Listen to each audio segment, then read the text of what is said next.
Matthew chapter number 23. Before we read a few verses, I want to just say this. I've spent my whole life around church, several different churches, but Kentucky, Arkansas for my bachelor's degree, California, I worked for 6 years, now in Pittsburgh, all over the country. I've been in church, and unanimously, in every region that I've been in, the number one complaint that is leveled against people of faith is that people of faith are hypocritical. And by hypocritical, I mean that we knowingly and we willfully sustain a gap between the life that we project and the life that we actually practice. And that is something that the unsaved world or the unchurched world looks at, and they have a problem. I will say at the beginning that I do think that our church is a bit more authentic than many that I've seen, and I'm very thankful for that, although I'm sure we still have some work to do. It's interesting to me, though, that complaint that the unsaved have is also a complaint that God himself has. God is someone who despises duplicity. God is someone who is incensed by insincerity. God does not like hypocrisy, and the gap between what we project and what we practice is something that is a topic that has a lot of press in Scripture. If you read the Gospels for any length of time, you will find Jesus dealing with this over and over and over and over again. And you'll quickly realize that God hates hypocrisy. And I want you to see some of that this morning. Matthew 23 is where we're at. Let's look at verse number 13. We're going to read the first phrase of this verse. It says, "But woe unto you, scribes and Pharisees." There's a comma, and here's the descriptor for the scribes and the Pharisees. Jesus calls them hypocrites with an exclamation point. Look at verse 14. "Woe unto you, scribes and Pharisees." There it is again, hypocrites. Verse 15. "Woe unto you, scribes and Pharisees, hypocrites." Look at verse 23. "Woe unto you, scribes and Pharisees, hypocrites." You're getting the pattern now, right? Verse 25. "Woe unto you, scribes and Pharisees, hypocrites." Verse 27, same thing. Verse 29, same thing. 7 different times Jesus says the same exact thing to his audience and calls them hypocrites. And this morning, I want us to see hypocrisy. I also want us to see the opposite of hypocrisy, which is authenticity. And authenticity is a quality that is so elusive that you do not arrive there by accident. You don't just kind of wish that you'll be authentic and then magically arrive there one day. It is something that you have to choose. And that's the choice I want to encourage you to make this morning, is just simply this: I choose to be authentic. I want to start in Matthew 23 this morning. I'm not going to be able to cover the whole chapter verse by verse just for sake of time, but I'm going to be able to pick the high points. And I launch from Matthew 23 because if there was ever a more scathing rebuke of hypocrisy in a description of what hypocrisy is, I cannot find it.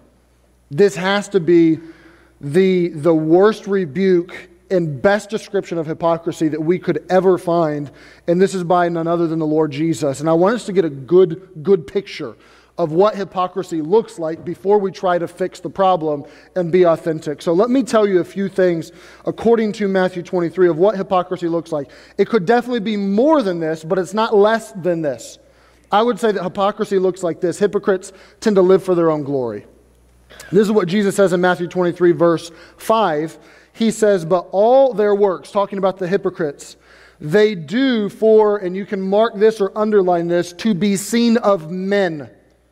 They make broad their phylacteries." These are the little boxes that they would put around their head that contain Scripture. They make them broad and big so people will see them. They enlarge the borders of their garments. They love the uppermost room at the feast and the chief seats in the synagogue. They want to be up high. They want to be on a pedestal. They want people to look at them. Verse number 7, "And greetings in the markets, to be called of men, Rabbi, Rabbi." They love people to run to them and, "Teacher, teacher, help me. I have respect. I'm looking up to you." And he says they may as well just slap a little sticker on their back that says, "Look at me, I'm spiritual." That's what hypocrites do. They want to have glory of men. They want to be seen of men. They want people to think highly of them as they sing, as they pray, as they worship, as they give. Everything they do is, "Look at me, that I'm going to bring my little Operation Christmas Child shoebox in, but I can't just bring it in and set on the table. I'm going to bring it in, and I'm going to carry it real big with me, and then I'm going to set it right next to me so everyone around me sees my box and gives me a pat on the back. Oh, look at you, you're doing that. Good job." And then I'm going to carry it real big to the table, and I'm going to make a big deal so people will look at me. I want to get credit for this. I want respect for this. I want praise. I want admiration. I want to be seen of men. This is exactly what Jesus rebuked in Matthew chapter number 6, part of the Sermon on the Mount, when he told people, look, when you do your alms, when you give to people that are in need, don't sound a trumpet. Don't make a big deal about it. He says, as the hypocrites do in the synagogue and in the streets, that they may have glory of men. Verily I say unto you, they have their reward. Jesus says they do this, the Pharisees, who are the Bible thumpers of the day. They are the people who take the Bible very seriously. They confront error. They separate themselves from the world. They're hypersensitive to the application of God's Word. You say, what's wrong with that? Nothing's wrong with that. That's all good, to take the Bible seriously, to be hypersensitive to an application of it, to want to separate from the world. That's all good. But Jesus said of their heart that, look, your lips profess me, but your heart is far from me. That's the problem. You're doing this with the wrong motives. You say their heart was far from God. Where was their heart? Where he told us in Matthew 6, their heart was to be seen of men. Their heart was to impress other people. Their heart was to look at me. You say, well, should I hide my spirituality? No. Your Christian walk should be very personal, but it shouldn't be private. You're not supposed to hide your Christian life, and it's not supposed to be, oh, I go to church, so let me keep that a secret. Let me never tell anybody. That I don't want them to know that I go to church. I'm reading my Bible. Let me cover it up. Don't know that I'm reading my Bible. That's not what the Bible teaches. But when you're doing prayer, reading your Bible, giving, going to church, whatever it may be, when you're doing that and you're doing it for yourself and so that people will look at you, that's a problem. And Jesus said they were doing it so that people would give them glory, and hey, look, if that's what you're going after, you have your reward. He said, you want to put a spotlight on yourself? Fine. People are going to look at you. They may think more highly of you, but don't ask anything of me because I'm not giving you anything. You got what you're asking for. They may respect you. In the long run, it'll work against you, but I'm not giving you anything. That's it. Don't be that. Don't be the hypocrite that wants to live for the glory of men. There's kind of the opposite of this sometimes that hypocrites do as well, though. Hypocrites tend to live to please others. Look at verse number 15 of this chapter. This verse is so intriguing to me. Verse 15. I've seen this happen over and over and over again. Woe unto you, scribes and Pharisees, hypocrites! For ye compass sea and land to make one proselyte. You say, what's a proselyte? A proselyte is a convert. It's a Jewish person going to try to reach a pagan person to convert them to Judaism and to say, okay, now you have our religion. Now you're in. I've had people, as I witnessed to them or shared the gospel with them, told me, don't try to proselytize me. That means don't try to convert me. He says, you go to great lengths to try to proselytize, to try to get a convert. Is that bad? No, that's not bad. But a hypocrite is doing this. And then he says, and when he is made. See, when he is made, what's that mean? It means that after you've taught him, here's my list of rules, here's the things you need to do, here's all the little intricacies, here's what you need to wear. When you make them, when you produce them, when you hold them to your standards, when he is made, ye make him twofold more the child of hell than yourselves. That's strong language. What Jesus is saying here is there's someone, you go, you reach them, and you're a hypocrite. So now they listen to you, and now they're twice as bad as you are. They drank the Kool-Aid, and now they're serving Kool-Aid, and the Kool-Aid is twice as strong as you made it. That's what you've done to this person, but all of that was rooted in, at first, you came to them, and they looked up to you, and you made them that way. You started to tell them, here's all the things you need to do, don't do whatever, outside of Scripture. You started to weigh all this upon them, and now they started to, out of a heart of trying to please you and want to please you, now you have produced a hypocrite, and that is devastating to somebody long term. And can I tell you the truth? Playing to the demands of others runs in direct opposition to authenticity. We oftentimes feel pressure to measure up to people's scrutiny or people's standards or what they expect of us or what they think of us. But people-pleasing is a trap, and it kills authenticity. And a lot of us have lived our lives on the exhaustive treadmill of trying to please other people, myself included. That I'm trying to please, and I'm trying to make you happy, and I'm trying to make you happy, and before you know it, there's this little crack between who you are and who you appear to be, and that starts to widen and widen and widen and widen. Before you know it, there's a Grand Canyon between who you actually are and who you appear to be. because you're trying to please other people. This is what Paul said. You say, how do I get around that? Well, you do what Paul did. He was great. 1 Thessalonians 2, he says, when we came to the Thessalonians, our exhortation was not of deceit, it was not of uncleanness, it was not in guile. He said, we were not deceitful, we were not nasty, we were not crafty. That's not what we did. We were allowed of God to be put in trust with the gospel. Even so we speak not as pleasing men, but God which trieth our hearts. He says, my heartbeat when I came to you, our heartbeat when we came to you was not to please you, it was to please God, because we know that God tries our hearts. God sees us. God knows our motives. God knows if we're doing this sincerely or not. It's God that did this, so we didn't use flattering words. You know, we didn't use a cloak of covetousness. God is witness. That's what Paul says. Was I trying to flatter you? Was I trying to impress you? Was I trying to live up to your expectations? Was I trying to please you? No, I was not. I was living for the audience of one. I didn't have a mask. I wasn't plastic. I wasn't insincere. I was real, and I tried to please God. So hypocrites, yes, they want glory, but sometimes they want to please everybody else. Also, hypocrites tend to fixate on the external. This is the longest passage, really, in this whole chapter of where Jesus rebukes them twofold for the same thing. Look at verse number 25. I think this is telling that Jesus would hit this twice. He put special emphasis on this one. Verse number 25. Woe unto you, scribes and Pharisees, hypocrites! For ye make clean the outside of the cup and the platter, but within you're full of extortion and excess. Thou blind Pharisee, cleanse first that which is within the cup and platter, that the outside of them may be clean also. He said, you're worried about the outside being dirty, but inside it's filled with gunk and nastiness. When you're drinking from a cup, the inside is the most important thing. So clean the outside before you take care of, clean the inside before the outside. He says the same thing again. Verse 27, woe unto you, scribes and Pharisees, hypocrites! You're like whited sepulchres, which indeed appear to be beautiful on the outward, but are within full of dead men's bones and of all uncleanness. Even so, ye also outwardly appear righteous unto men, but within you're full of hypocrisy and iniquity. I personally am very thankful for the environment I grew up in. I grew up in a good Christian home, in a good Christian church, and I could probably nitpick it to death, and I don't like to focus on the negatives, but I will this morning for a bit. If I could focus on a negative from my personal upbringing, there was a constant focus on the external in the church that I grew up in. There was a big-time focus on the outside and not nearly enough on the inside. And it got to the point, I'm junior high, I'm little. I'm 12, 13.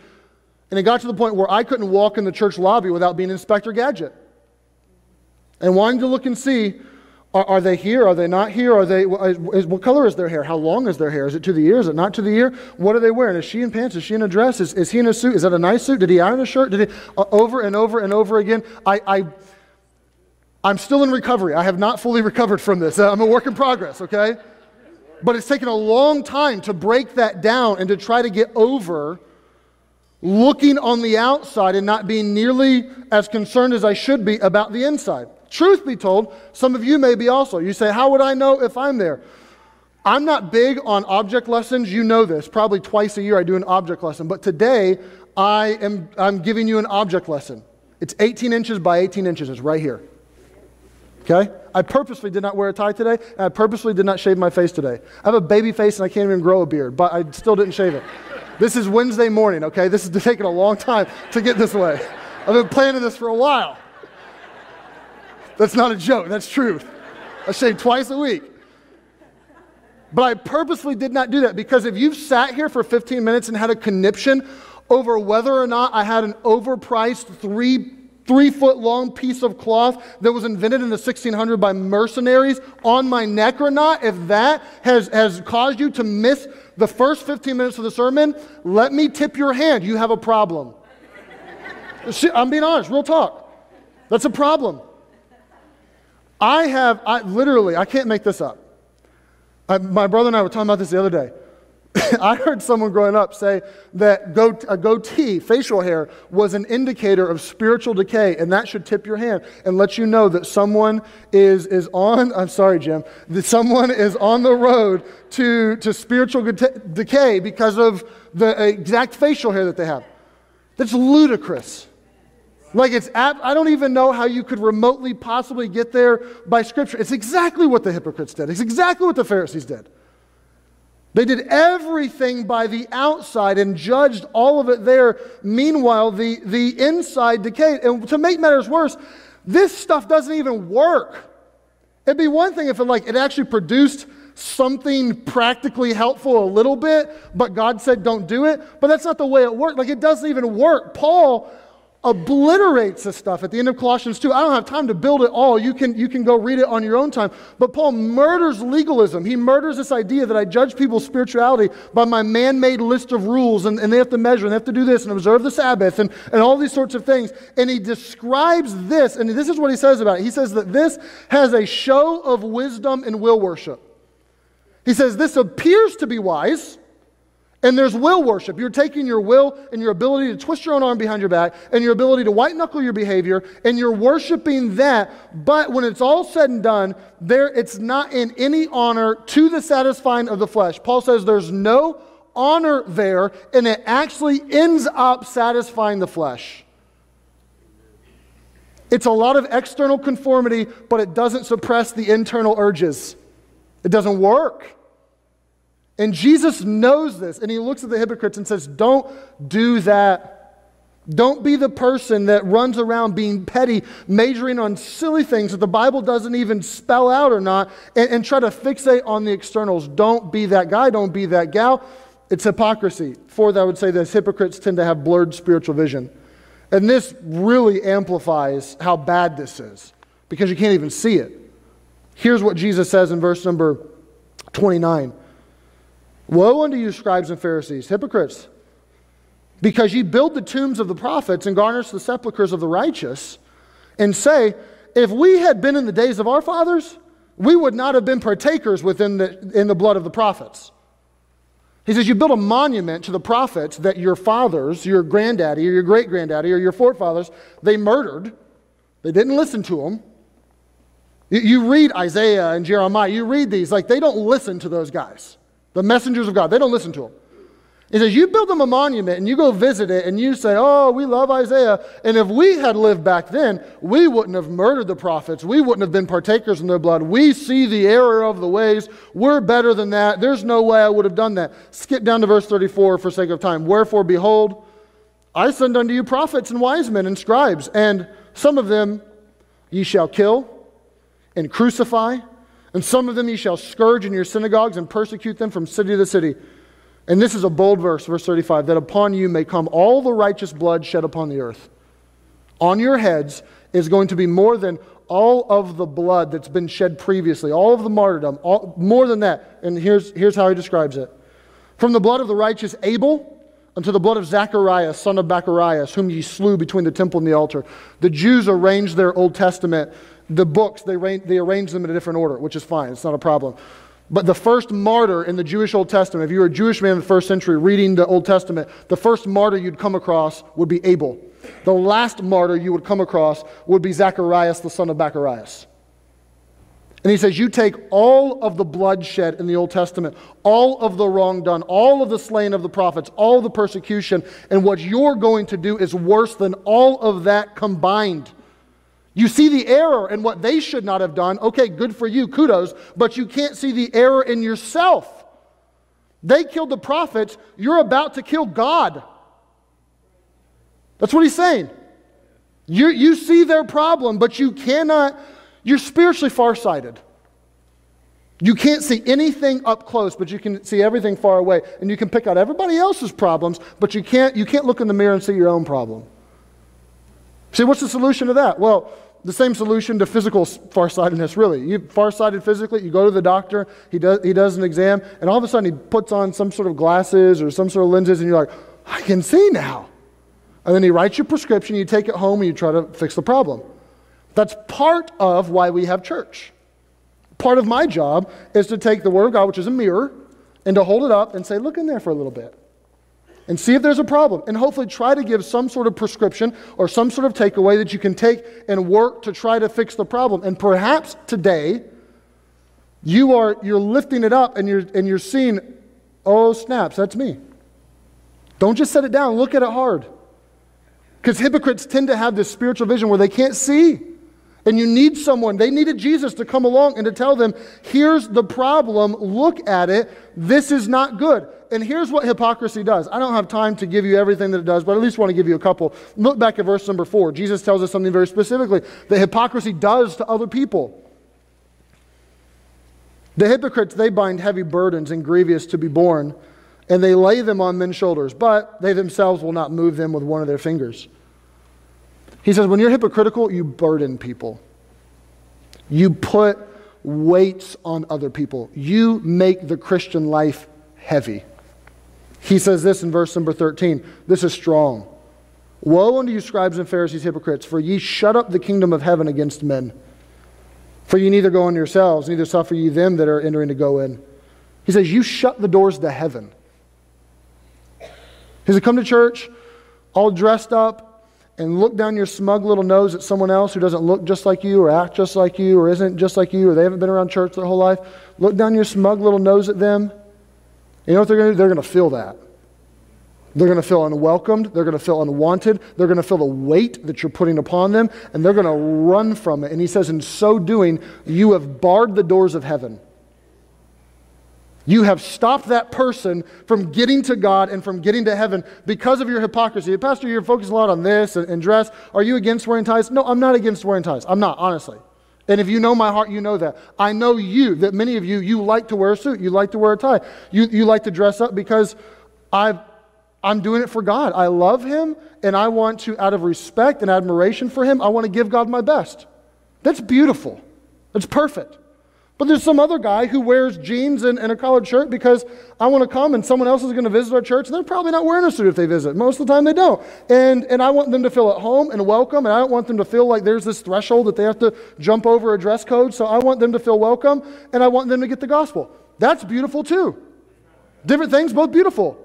But you could also wear a suit and have this, look at me, I'm good, I got a new suit, I want praise, I want adulation. Wrong. You can wear jeans or shorts or whatever it is that you want to wear to be, oh, I'm cool, and they'll think I'm hip or they're whatever. Wrong. It's not so much what you're doing, it's the motivation behind it. And Jesus says, don't be that person. Don't be hypocritical and see it in yourself. If you are being that way, see it in yourself, because if you don't, you make the Christian life heavy for people and you can prevent them from going to heaven. That's a big deal. So don't be a hypocrite. You say, okay, I don't want to be a hypocrite. What would I do? Well, be authentic. Well, what's authenticity look like? Well, let me tell you, and I'll tell you briefly. Being authentic is just being genuine. It's being real. It's not forcing something. It flows from what is true. The biblical word often for it is sincere. We talked about this months ago as we preached through Philippians chapter number 1. Paul prayed for the Philippians that they would be sincere and without offense until the day of Jesus Christ. Anyone remember? I won't call on you, but anyone remember what that word sincere meant, what the definition was? Couple? All right, a couple of you said it. Without wax is what it meant. You said, without wax? What does that mean? How's that authentic? In Bible days, potters would make a vessel, and at times they'd mess up and they'd crack it. And to cover their crack, they would fill it with wax. Instead of saying, oh man, defective, shelve it, I got to make another one. They would cover it with wax. They would fill in the crack, and then they would paint over it to make it look authentic, to make it look sincere, to make it look real or genuine. And they would sell it, and then someone would take it home. They'd put hot water in there to make tea or coffee or whatever it is that they're making. And wouldn't you know it, the hot water melts the wax, and then the thing starts to leak everywhere. And they realize, I got gypped. This wasn't real. This was insincere. This was not without wax. It had wax. I got ripped off. And Paul says, don't be waxy. Don't be plastic. Don't live a life that's filled with wax.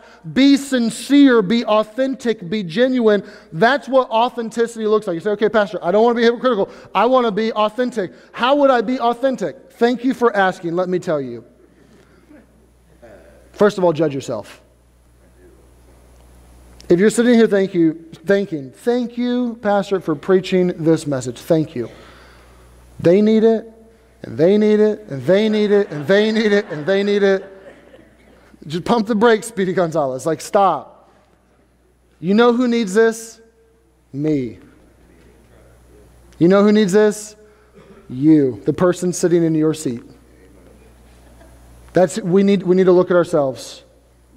This isn't designed to be, I can't wait for this to drop on the podcast so I can text a link to this to all the people in my life that I know who need this. That's not it. That's not it. Look at the person on your driver's license and then re-listen to the sermon. That's what Matthew 7's all about. You know that verse we love to quote when we tell people, don't judge me. Judge not that you be not judged.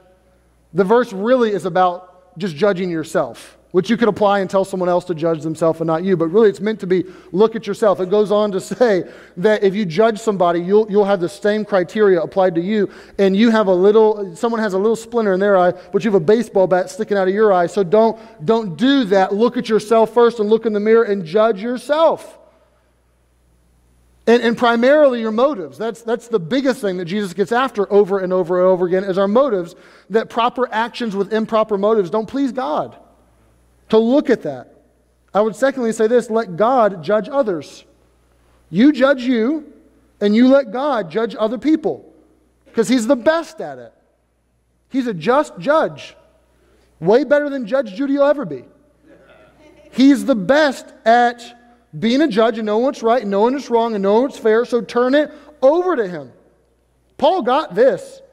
He told the Corinthians who wanted to kind of judge him and look at him and question his motives and what he was doing, and I think you're out to get us and you're trying to use us for money. They voiced all that stuff to Paul, and Paul responded to it. And he says, but with me, it's a very small thing that I should be judged of you or of man's judgment. Yea, I don't even judge myself. He said, look, you want to judge me? It's piddly. Whoop-de-doo. Why? Because I know nothing by myself, yet I'm hereby justified. But he that judges me is the Lord. He said, I know who's judging me. I know who knows my motives. God will reveal what needs to be revealed. God knows what's happening in my heart. God has a way of penetrating through all of our little disguises. God sees behind the mask. God is judging, so I don't need to worry about you judging me. God's going to take care of it. You said, Pastor, hold on. Didn't you tell us a couple months ago that Paul prayed for the Philippians that they would increase and abound in love and judgment? I sure did. That's the Bible. So how am I supposed to increase in judgment, which is spiritual discernment? How am I supposed to increase in that, but at the same time, let God judge everybody else? So let's suppose you have a 14-year-old or 16-year-old kid, grandkid, whatever it may be, and there's another kid around their age in the neighborhood who's 16, who got a DUI, doesn't have a license, but got a DUI, went to juvenile, on probation, shows no signs of remorse. Just, you ain't going to tell me what to do, old man. Curses at you, whatever. And they want your grandkid or your kid to come spend the night at their house. Should we take our brain out, set it on the table, say, who am I to judge? I mean, it's not my job to judge that person. Just, go on ahead. No, that would be stupid, right? It is your job as parent or grandparent to try to discern and to try to judge and see that person. So there are times, and Paul prays for the church, that they would increase in that spiritual discernment, that there are things going to affect your life or you personally that you need to look at and you need to try to weigh, and you have to, with the help of the Holy Spirit and God's Word, make the best decision that you can. That is real life. But there's a whole nother plethora of things that we oftentimes insert ourselves into, and we want to judge, and we want to run around with a little ruler, making sure everyone meets our standards, or here's the criteria, you do this, that have nothing to do with you, that really is not helpful, and your motives are wrong, and that's what you're not supposed to do. And even if you do have to judge somebody, and you have to discern, is that person a good influence on my child or not, which you have to do, even there are some biblical prescriptions that you can take away. Like, you have to love them first. Like, it needs to be out of a heart of love that you would do that. You never judge motives because you can't know somebody's motives. It's God's job to judge that. Don't judge by appearance. The Bible is very clear on that. Don't just look on the outside and judge by appearance. And don't judge harshly. And by harshly, I mean, don't hold them to a higher standard than you hold yourself. All of those are biblical, and all those are clear, and I don't have time to give you the verses for them all. But when you do have to judge, Do it lovingly. Don't do it harshly. Don't look at appearance and don't try to judge motives. But you do have to be discerning. Other than that, you turn it over to God. And you say, God, it's your job. It's not my job to be the judge of the world. It's your job, so I don't need to do it. Thirdly, this is simple. This is ultra simple, but this is very needed. Just admit that you have torn desires. Just admit and be real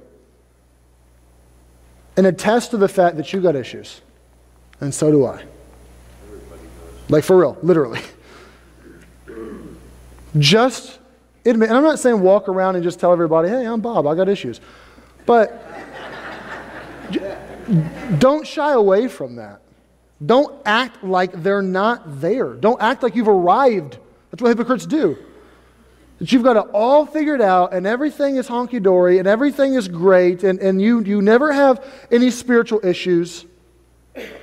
We all have many times where we know what we should do. We maybe even want to do it, but we end up not doing it.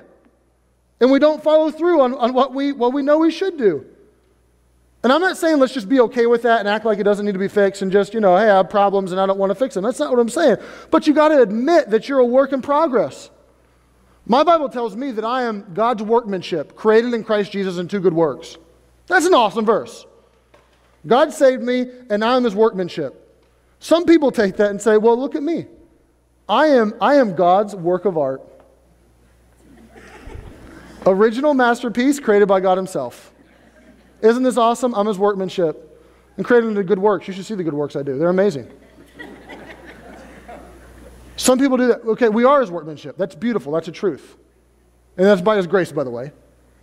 But Philippians also tells us that He, Jesus, who has begun a good work in you, will perform it until the day of Jesus Christ. Now, that should be encouraging. He's not going to give up on us.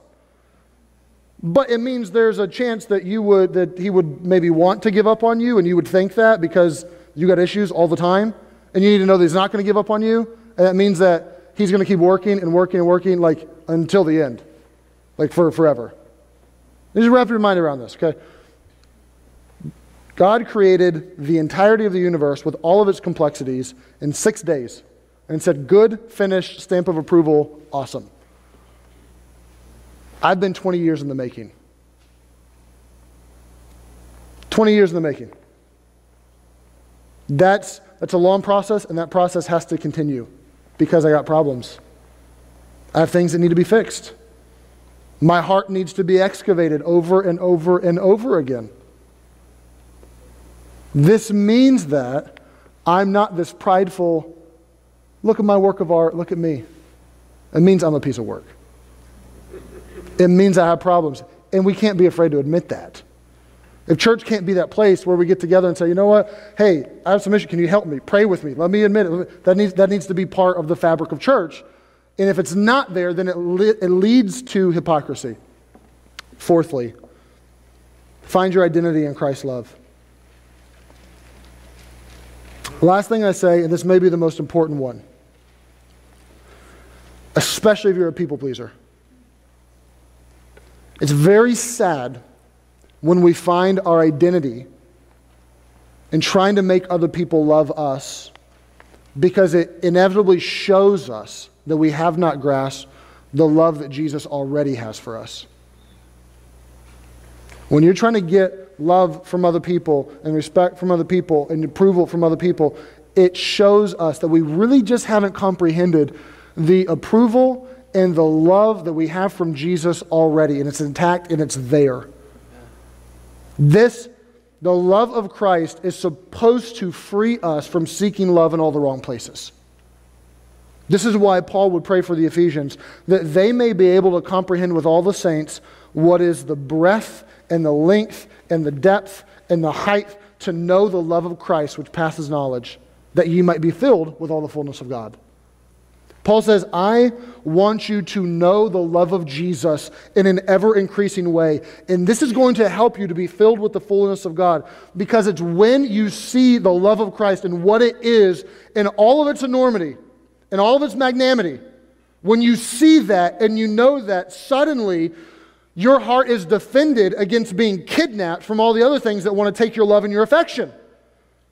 When you see how he feels towards you and you feel towards him, all of a sudden your heart becomes bulletproof from now being murdered by all these other mercenaries that want to take away your love and your affection and earn them for themselves and say, look at me and love me and please me and live for me. And when you realize that it's Christ's love and you get a hold of that, it will change you in some deep and profound ways. When you get that and you get the grace that he's given you, I love what Paul Tripp said. He says, no one celebrates the grace of Jesus more than the person that realizes he needs it desperately. No one gives grace better than the person who's deeply persuaded that he needs it himself. When you understand, I need this, and I got this, and God gave me grace, and God loved me, that will change you in ways that I could never change you. Only God and his love and his grace can. And it will completely disarm the hypocrisy from your life. It will take it all away, and it will smash it into little pieces. So if you're looking for a place to start, I could give you more, but if you're looking for a place to start here to be authentic. Judge you. Take a good, long, hard look in the mirror. Stop running around with your ruler and judging other people. Admit that you have issues and celebrate the grace and love of God that's there to try to help you get through those issues and help you. God's not going to want you just to wallow and to be there with your issues. He wants to get below the surface. He wants to attack your heart. He wants you to see that you need him to live the Christian life authentically and live there and dwell there and watch what that will do to you. It will change you over and over and over again. And I'm thankful that our church, that there are so many right in front of me today. There are so many real, authentic people. I love that. I celebrate that. I am grateful for that. But I dare say that probably each and every one of us have some work to do when it comes to being hypocritical, and we could all choose to be a bit more authentic, maybe a lot more authentic. So let's make the choice.